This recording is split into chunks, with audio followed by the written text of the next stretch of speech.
50% with the YSRCP, but the Janasena, TDP and BJP together are at 48%. Congress not really making much of a dent. This is quite spectacular, Jay, you would agree. And BJP seems to have made the right choice of going along with the TDP instead of the YSRCP. Well, actually, it was the TDP which was courting the BJP for the last 3 years. I mean, even without the BJP's nod, they were telling all their party cadre, we're going to have an alliance with BJP. We're going to be. They needed the Janasena and the BJP to take on the YSRCP, which seems to have. Looking on the YSRCP side, what could have worked for them? Of all their Navratnalu schemes, other than one scheme, which is Rayatu Bharosa, all the other schemes are focused on women. Money for child goes to the woman's account. Money for ABC goes to the woman's account. I think that's one thing which is working for him. Therefore, he's been able to tide over the anti-incumbency or rather provide a good fight. What has worked for the alliance? For the alliance, frankly, see, there is a normal anti-incumbency against the YSRCP, which would happen.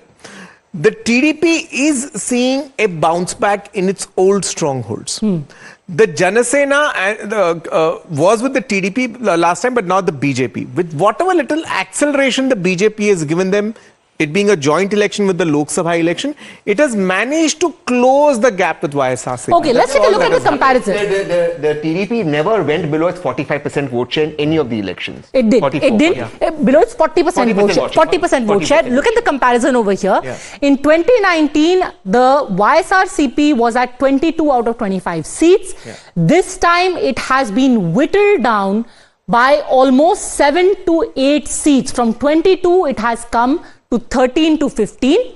The TDP from 3 has gone up to 9. The BJP will win 2 seats and the Janasena will get 1. I think it is contesting 2 seats? 2 or 3? 2 seats. So out of the 2 seats it's contesting, it is winning 1 seat. What do you make of this, JVC? So, see, I think, BJP is the biggest gainer here. Because if you look at it, BJP had 1.96% vote share, which is one of the lowest in the entire country at Andhra in 2019.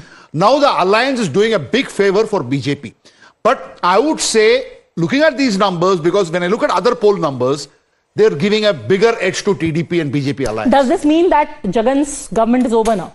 I think Jagan will find it very difficult to form the government again because the point here is there is an urban anger.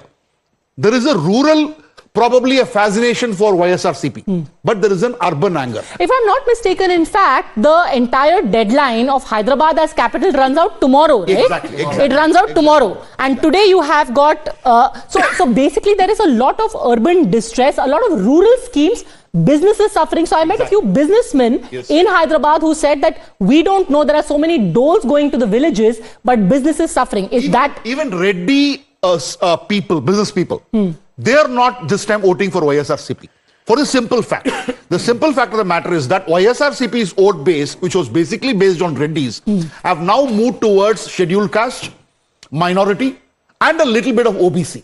So that is going to play out. And if Kamma and Reddy are going to vote for TDP, BJP alliance, then YSRCP is in trouble because both these communities are less in number, but highly influential. But despite the most audacious gamble taken on Y. Sharmila, not really paying off for the Congress. Yeah, but what else could the Congress do? They had to, at least some elections you fight for 5. I mean, the Congress was wiped out in Andhra Pradesh. I think they're 2% vote share now, 3? Exactly. So, I mean, you got to try and build your organization up. And if it doesn't do it now, within government in Telangana and Karnataka, it'll never be able to do it. So the Congress had no choice. They had to do it. And they thought that they could get the legacy of her father. The Prime Minister has just tweeted right now. Remember, today was a meeting of the INDI alliance. The Prime Minister has responded, I think, to that meeting where he says the opportunistic Indie alliance failed to strike a chord with the voters. They are casteist, communal and corrupt. This alliance aimed to protect a handful of dynasties, failed to present a futuristic vision for the nation. Through their campaign, they only enhanced their expertise on one thing. Modi bashing such regressive politics has been rejected by the people. So I think the first trends coming in of the exit poll and the Prime Minister saying they are communal, casteist and corrupt and they have been rejected by the people. This from the most honorable Prime Minister who faced his elections on MMM, Mangal Sutra, Muslim and Mujra. Well, you may disagree with him, but clearly the people have bought into that narrative. I mean, in age number 8, Congress manifesto points number Listen. 6, 7, 8. Okay, let's you not go guys back are to the very- manifesto right now. Let's not go back to the manifesto right now. Let's put out the numbers. Sanju Verma, I think, wants to come in. Sanju Verma, Andhra Pradesh clearly made the right choice in going with the rising sun instead of the sinking YSRCP, even though they have been very, very friendly to you. You know, Padmaja, what is interesting in Andhra Pradesh is that look at how Congress has been marginalized. It is again a two-horse race between the YSRCP and the BJP with just a 2% vote share difference. But I have one point to make. I slightly disagree with your number on one count. You know, while I do agree that our vote share might be 48, 49%, I think given BJP's historical ability to translate vote share into votes far more efficiently than other parties, the 48% vote share of BJP will not lead to just 11 seats.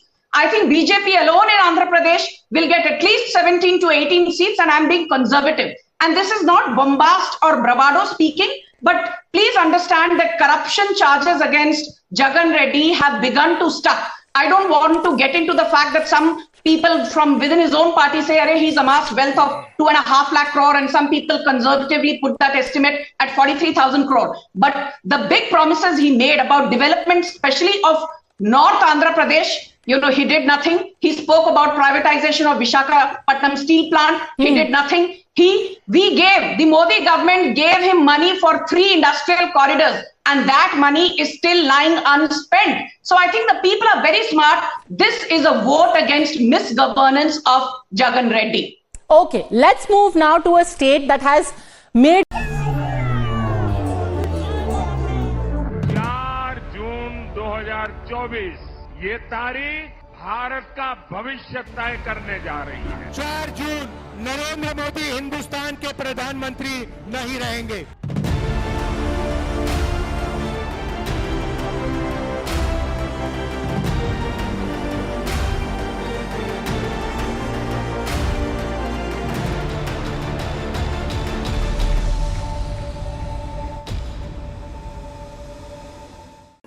If you like this video, then like, share and subscribe to ET Now.